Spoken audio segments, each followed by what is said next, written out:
Good day, everyone. There is something on my mind that I want to share with you about Nnamdi Kanu and the Nigerian judges, especially Binta Nyako and Federal High Court judges, their leadership and everything. This is very important.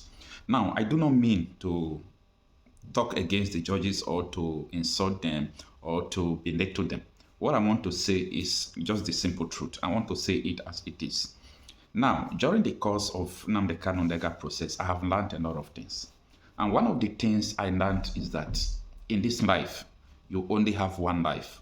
Don't let people to trample on your right. Don't let people to dehumanize you. Don't let people to belittle you because you come from this tribe or you are from this religion. Don't let anybody to do anything against you that is not right.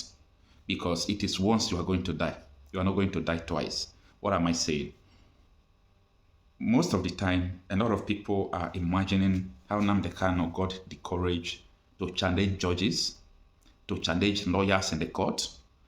Even the last court proceeding, he was telling the Federal High Court judge that, look at you, old man. You are doing what you are doing because of money. You are not ashamed of yourself. You know the law, but you want to turn the law upside down because of the money they are giving to you. As in, I was imagining how the man would be feeling because what he's saying, it could be true. Because there is no way a right sensible man who call himself senior advocate of Nigeria, son, will just come out and turn the law upside down because of Nnamdi Kanu, because his name sounds Igbo, according to Moyo the Sowore. Now, what I'm saying is that about 3 times now, Nnamdi Kanu stood up in the court, challenged Binta Nyako. You are biased. You are not respecting Supreme Court law. You are not doing this. You are not doing that. Recuse yourself. At the end, after the whole battle, Binta Nyako did. Binta Nyako gave up. Then, after Binta Nyako has given up, the next thing that happened again is that the administration of the Federal High Court, they said, Binta Nyako, you are not giving up on this matter. Don't believe on that man. We are the one in charge. You must handle this case. But according to the law, Nnamdi Kanu was right to have asked Binta Nyako to recuse herself. These are the normal court proceedings everywhere in the world. If you feel that your judge is biased, that he is affiliated to the plaintiff or the defendant, the plaintiff or the defendant can as well say, I don't have faith in this court or I don't have faith in Binta Nyako. Please go and recuse yourself. I need another judge. You have right because judgment, when you see the status of liberty in many places, they will blindfold the judge. Meaning a judge is supposed not to see beyond what the law says. But in Nigeria, opposite is the case. So I learned a lot of things because Nnamdi Kanu refused. Do you know a lot of people who have died? They sentenced them to death. The other one in Ondo State, he's still foul. He was sentenced to death after 10 years in detention. American human rights human rights leader, he flew in from America last week with a lawyer. What is the purpose? Because someone who was in his farm, Fulani man with his cows invaded his farm and he tried to chase them away. The Fulani man brought out knife, stabbed him at the back, stabbed him in the leg. He cut his vein. The man was saying that I am dying already. The man uses all his power to wrestle with the man, collect the knife, and stab back. In the process, the Fulani man died. Do you know that from the Federal High Court to the Supreme Court that they sentenced the man to death? And the United States Human Rights Organization, especially that represent the Christians, they said, no, it can't happen. It doesn't happen anywhere in the world. That the Supreme Court is biased. That the world is watching. Imagine if that Mr. Sunday Jackson was able to stand up for his right, telling the judge that they are biased, raise an alarm, let the world know what is happening. If not because of the US Human Rights Organization, I personally, it was happening in my country and I'm here in Nigeria and I don't know anything that is going on about this man's case. I never knew.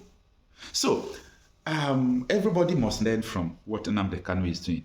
In your business, in your career, anything you are doing, be bold as light. Don't let anyone to intimidate you. Now, once you will die. Now, once you go die. You don't get two heads. So, don't let anybody to intimidate you. Don't let people to lay false accusation and get free with it. Don't let people to conspire against you, even though they are government, they are your governor, they are your local government chairman. commissioner. If anybody want to flex muscle because he's in one authority or the other, don't agree. Do not agree. So, nobody should think that what Nnamdi Kanu did before was arrogance. It has yielded results. So, if not because of his continued ruggedity, they will not change Binta Nyako. Because Nnamdi Kanu has revealed that Binta Nyako, that her husband and her child has, a fraudulent case with the FCC. So they want Binta Nyako to convict Nnamdi Kanu illegally. After convicting him, they will free them. that was what they said allegedly. And that could be true. Who knows? So there are a lot of things going on in this country. And anytime we talk about Nnamdi Kanu, people think that because we are affiliated, culturally or tribe or religion. No. Both culture, tribe, religion, we are not affiliated. We see truth in the man.